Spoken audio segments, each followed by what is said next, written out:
it seems like with me, I have a knack of being late to the game when it comes to firearms. And the reason I say that is a new firearm will come out. I'll look at it.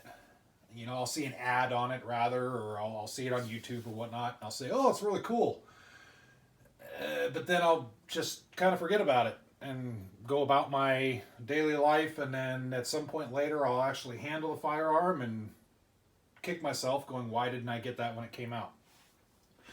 Now, there is an upside to that because there have been newer firearms that came out that had a rocky start, but now they're awesome. So it's good that I didn't get one of the original ones. An example of that is SIG's P365. When the 365 came out, it had a rocky start, and now it's just one of the most popular carry handguns out there. So you kind of see where I'm going with that. It can be a good thing, it can be a bad thing. But anyway, this firearm right here, a 22 caliber pistol.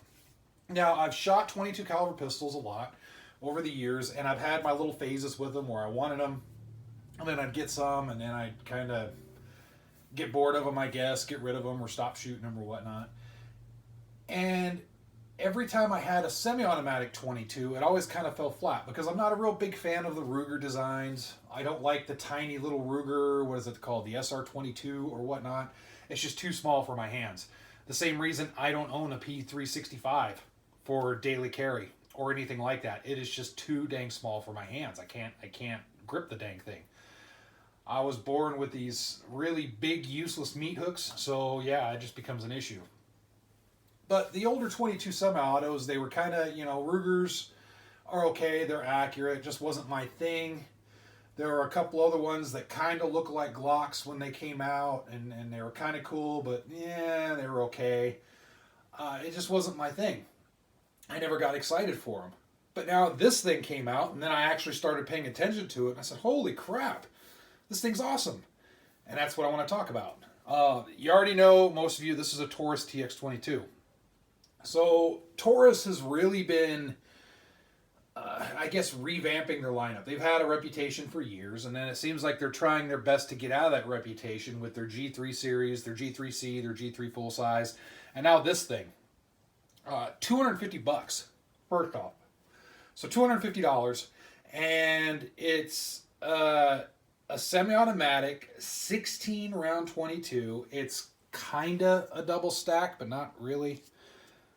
It's staggered. The rear of the rear of the cartridge is staggered, but it's not really a double stack. Kind of, sort of, but not really. But it's a striker fired 16 round full size 22 that has the same manual arms as any other gun out there, especially the other Taurus guns. So it doesn't have a quirky design. It doesn't have any of this. It's just a standard handgun. Standard operation, has the manual safety just like other Tauruses. Standard operation, standard sights, has rails, has the standard grip with the good texturing on there, an excellent trigger, and easy takedown. It does have an aftermarket for it. And oh, by the way, as I'm doing this, yeah, they do have more of a fancier, I guess, competition or optics ready model out there if you want something fancy. I'm not worried about that right now. And the thing's threaded. So the TX22, now this is the barrel has two little end attachments on it. One, it just makes it a regular barrel, nothing fancy about it. But it has a threaded attachment that you can take the other one off, screw this one on. This didn't come with it. This is the thread protector that I had in my parts kits, my spare parts box. So I threw that on there just to kind of complete the look a little bit. But in any case, this thing, 16 rounds, and it's reliable. That's the funny thing about it. Now, keep in mind, when I say reliable, it's about as reliable as a 22 can get. The reason I say that is the variable is the ammunition. 22 ammunition, being what it is, it's known for having issues just depending on what you're using. There's good ammo and there's bad ammo. So just keep that in mind. If you buy this gun and you use, like the worst Remington 22 out there, or just the worst crap that you can find, or some old mix match crap, you may encounter some issues. It's not really the gun, it's just the old 22 ammo. It is what it is with that. But if you run something good, you run some good, you know, CCI or really good high quality 22 ammo through it, I doubt you're going to have much issues. The only thing that I saw that was kind of an issue with this, but for me it was an easy fix, but I'm going to say it anyway because it is kind of a little mark on this gun, kind of a no-go in my opinion. For those that may not have the ability or the tools to fix it, and it was the front sight post here. Front sight post was a little bit loose. There's a hex screw in here that comes in, and you just screw it on, and it just cinches it onto the sight. It wasn't tightened all the way from the factory. Easy fix for me. I just grabbed one of my hex deals, put it in there, tightened it up. It's good to go now. But it's still, for me, it's kind of a nope on that little check mark. It's a no-go because, you know, I don't care if the gun costs $1,000 or $50. The sights should be on there, fixed and tight. So that's my one little complaint that I have on this little thing. To me, again, not a big deal. I fixed it, but it was a little bit disappointing. But I was willing to overlook that because everything else in this gun is just awesome. But everything works. Slide lock, slide release works. Everything is very functional. Magazine release is very functional. Trigger, again, I love the trigger on this thing. Magazine itself is polymer. Has a little spring up front that compresses. And I don't know if you can see in the camera how the rounds kind of stagger in there. That's another little quirk with this particular model. And that's just doing research. That's kind of what I'm seeing. So these magazines, you can push this down like this, like that, and just drop the magazines in. But you can, as far as I understand, you do risk of messing up how the rims are stacking in the magazine. And that could cause some feeding issues. So just take care when you're loading the magazine. Here, I'll just take a few rounds to demonstrate. Instead of just pushing this all this down, just dropping rounds in, I grab one side right here and help push the round down just enough. And then now you're going to get the rounds to seat and stack like they need to be stacked, and that's going to alleviate some of the problems. So the magazine, it's kind of a double stack.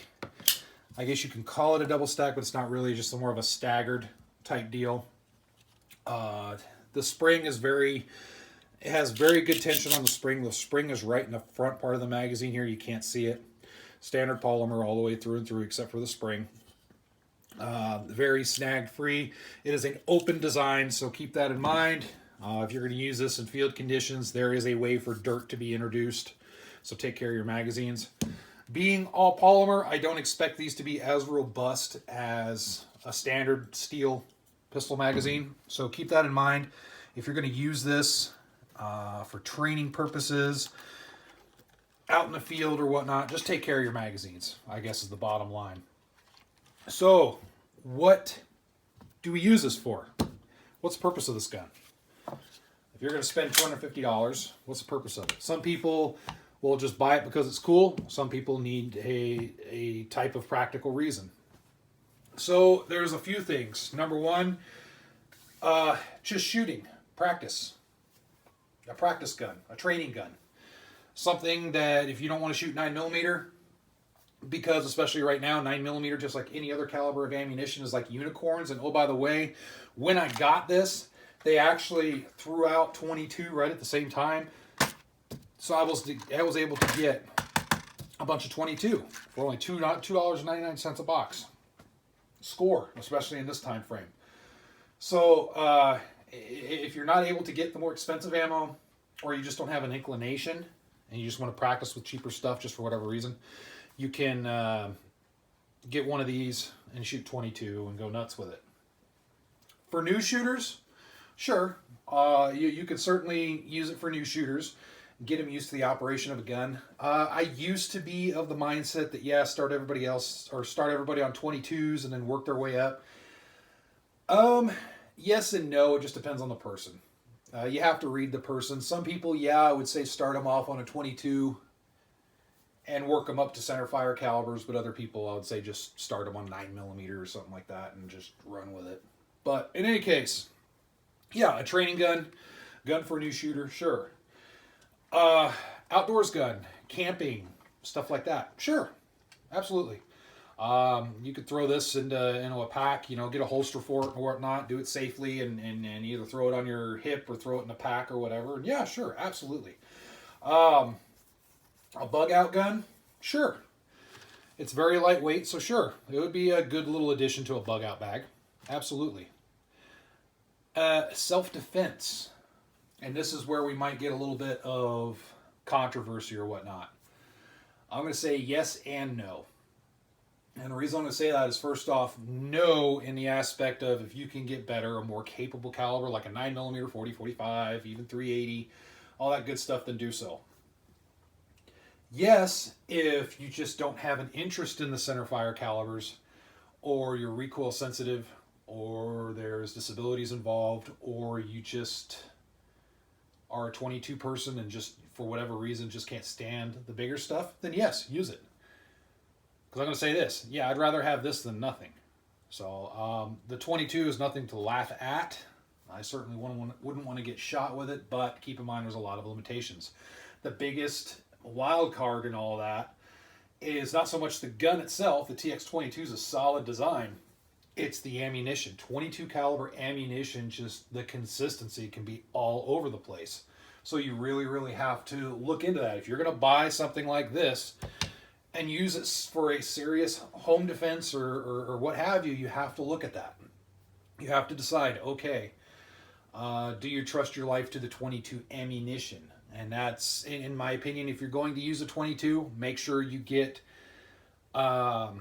something that is very high quality. I mean, we can discuss the little 40 grain round nose versus the 36 or 38 grain hollow points, and then there's stingers, and then there's low velocity and all that stuff.